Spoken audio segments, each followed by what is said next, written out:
Saya pernah menonton ceramah Ustaz Ali di YouTube tentang Nabi SAW jarang sekali berdoa setelah salat. Yang ingin saya tanyakan bagaimana cara berdoa Nabi SAW, apakah mengangkat tangan atau tidak, dan bagaimana adab mengangkat tangan saat berdoa. Masya Allah.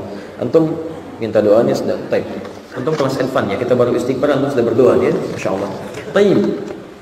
Kalau antum menonton tayangan kami, melihat di YouTube, jangan langsung disimpulkan ya.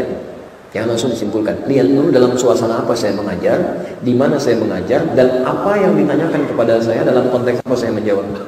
Karena sering saya juga melihat, memperhatikan, ada kesimpulan-kesimpulan yang tidak tepat. Karena memang tidak paham kalau kita menyampaikannya dalam konteks pengajaran di satu tempat tertentu, dalam konteks jawaban tertentu. Ya? Nah, ini sebetulnya pertanyaan tadi tentang terkait apakah setelah salat fardu kemudian boleh mengangkat tangan atau tidak dalam berdoa. Itu asal pertanyaannya.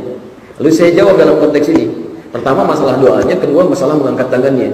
Kita sampaikan bahwa yang pertama dalam keterangan hadis-hadis Nabi SAW, Nabi SAW itu selalu memanfaatkan sholatnya di dalam sholatnya dengan doa, karena sholat sendiri disebut dengan doa. Dari mulai takbir, kemudian iftitah sudah doa, fatihah sudah doa, kemudian rukunya doa, i'tidal doa, sujud doa, duduk di antara dua sujud doa. Bahkan dalam sujudnya memperbanyak doanya. Sehingga karena semakin banyak doa sudah dilakukan dalam sholatnya, setelah sholat itu beliau memperbanyak zikir-zikirnya yang tadi saya sampaikan. Zikir-zikir yang istighfar, kalimat-kalimat yang lain. Sedangkan doanya itu disedikitkan. Disedikitkan ini yang kira-kira belum dibacakan dalam sholatnya tadi. Atau memomentari kebutuhan yang ada setelah sholat. Makanya saya simpulkan jarang berdoa bukan dimaksudkan tidak pernah berdoa. Tapi sekiranya doa yang belum dibacakan dalam sholat, dibacakan setelah sholat, atau ada kebutuhan yang dimintakan, baru beliau berdoa di situ. Kalau sekiranya tidak ada kebutuhan, maka beliau memaksimalkan dengan zikirnya. Itu yang saya maksudkan. Sedangkan doa-doanya yang simpel, Allahumma anta salam itu doa. Allahumma a'inni ala dzikrika wa syukrika wa husni ibadatik, sini dibacakan. Kadang-kadang Nabi berzikir, sahabat sudah berdoa, ada yang begitu. Ada, nanti kita lihat. Materi berikutnya apakah zikir ini, apakah jahar, apakah berjamaah, apakah sendirian, itu materi berikutnya. Tapi yang paling menarik, ketika Nabi berzikir, sahabat ada yang berdoa. Buka kitab Al-Aqaidah Al-Islamiyah karangan Said Sadat, halaman 29, posisi paling kanan di pertengahan, hadis nomor yang keempat. Jadi ketika Nabi sedang berzikir, ada sahabat yang berdoa. Allahumma innaka antal ahad, as-samad, alladzi lam yalid wa lam yulad wa lam yakul lahu kufuwan ahad. Allahumma inni as'aluka an taghfira li.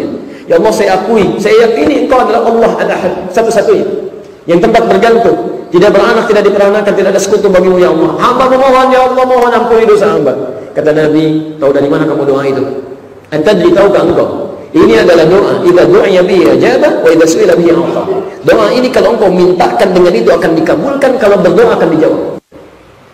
Dikomentari oleh Nabi SAW. Yang berdoa sahabat, Nabi sendiri sedang berzikir di situ. Jelas di sini. Jadi kalimat-kalimat berdoa pasca sholat yang saya sebutkan jarang bukan berarti tidak berdoa, tapi sesuai kebutuhan yang tidak dipanjatkan dalam sholatnya. Jelas di sini. Baik.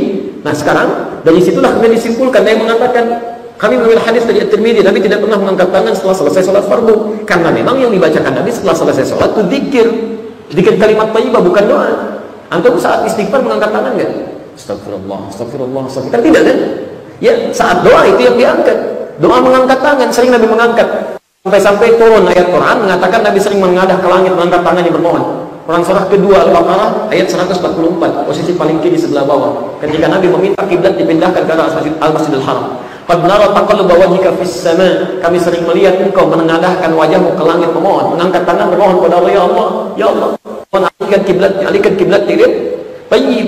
Jadi yang dimaksudkan kenapa jarang mengangkat tangan? Ya, tidak mengangkat tangan setelah selesai salat fardu itu bukan berarti nggak berdoa, bukan.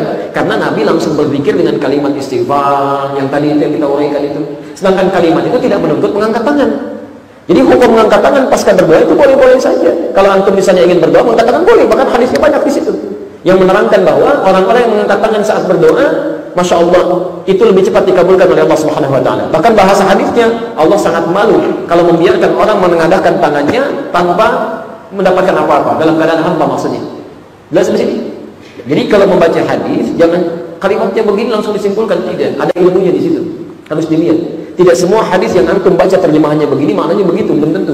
Belum tentu. Saya sering sampaikan, salat sunnah paling baik di mana dilakukan?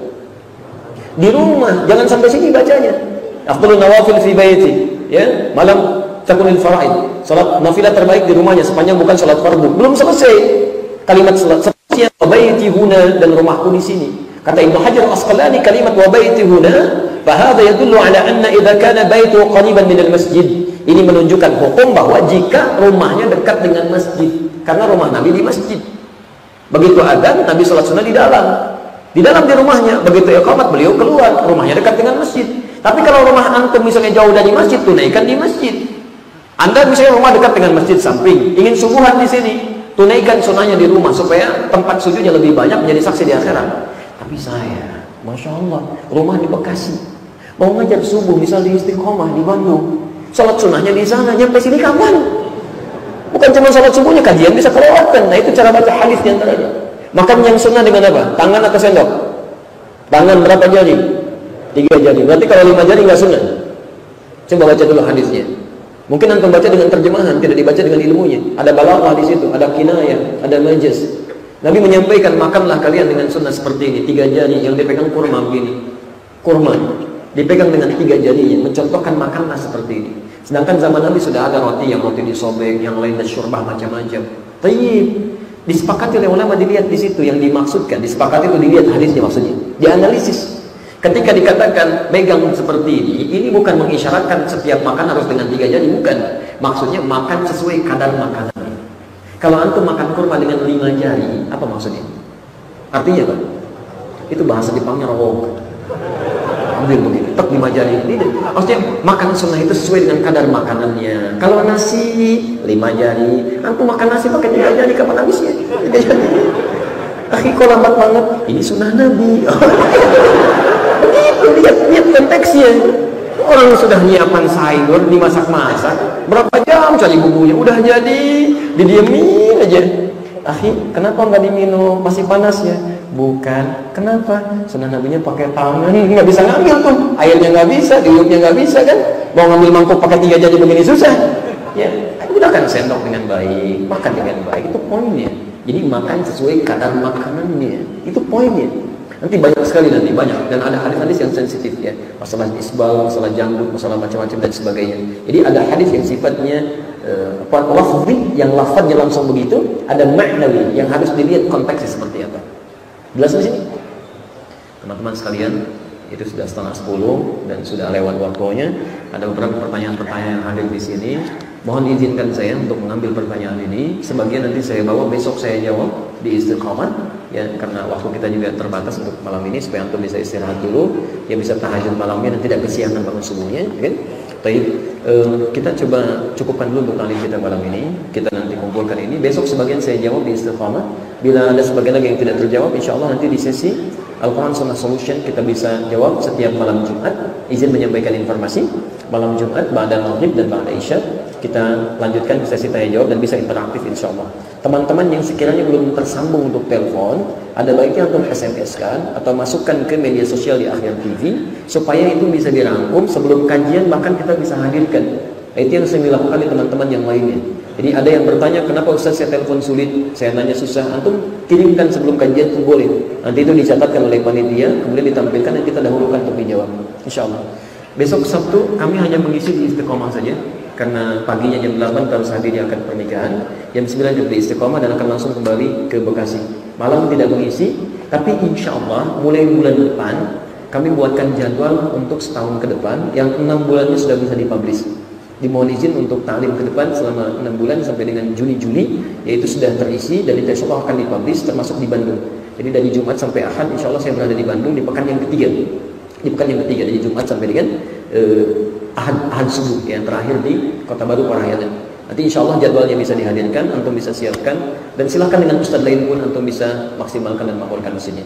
Teman-teman sekalian, demikian yang kami sampaikan. Jika ada benar itu dari Allah dan Rasulnya akan diamalkan. Namun jika anda temukan kesalahan dalam uraian saya, mohon sampaikan kepada kami untuk kami koreksi. Saya istighfari dan saya sampaikan kebenarannya, dan tolong tinggalkan pendapat saya yang anda anggap keliru, pendapat ustaz lain yang lebih baik yang bisa anda amalkan dalam kebaikan. Hindari perdebatan yang tidak bermanfaat, cukupkan amalan yang membuat baik. Jika anda belum mampu berlomba dengan orang-orang soleh dalam mengerjakan kebaikan, mulai hari ini berlomba dengan para pendosa untuk bertobat dan beristighfar kepada Allah Subhanahu wa taala. Subhanakallahumma wa bihamdika asyhadu an la ilaha illa anta astaghfiruka wa atubu ilaik wa akhiru da'wana alhamdulillahi rabbil alamin. Assalamualaikum warahmatullahi wabarakatuh.